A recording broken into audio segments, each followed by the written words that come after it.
Hi అండి. Saturday రోజు మార్నింగ్కి పూజ దగ్గర కొట్టిన కొబ్బరికాయతో ఇంకొక స్వీట్ చేస్తున్నాను అనమాట. సో దీన్ని శుభ్రంగా తురిమేసి పక్కన పెట్టేసుకుని ఒక తురుముకి ఒక కప్పు బెల్లం వేసుకుని పాకం వచ్చేంత వరకు కలుపుకోవాలి. ఒక స్పూన్ వాటర్ వేసుకుని ఇలా వాటర్ వచ్చిన తర్వాత ఈలోపు కొద్దిగా వాటర్ వేసుకొని మనం పాకం వచ్చి కలిపేసుకున్న తర్వాత మనం ముందుగా తురుము పెట్టుకున్న బెల్లం తురుమును కూడా వేసేసుకొని మనకి ఉండ వచ్చేంత వరకు కూడా సిమ్లో పెట్టి కలిపేసుకోవాలి.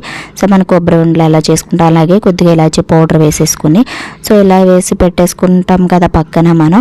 సో ఇందులోకి ఏంటంటే ఒక గిన్నెతోని ఒక గ్లాస్ పాలు తీసుకోవాలండి. ఉండ అవుతుంది కదా పక్కన పెట్టేసుకుంటాను నేను ఇప్పుడు. సో ఒక గ్లాస్తో పాలు తీసుకొని బాగా మరిగించుకొని ఇందులో 2 స్పూన్స్ పందారు వేసుకొని బొంబాయి రవ్వ వేసుకొని ఇలా కలిపేసి పక్కన పెట్టేసుకోవాలి.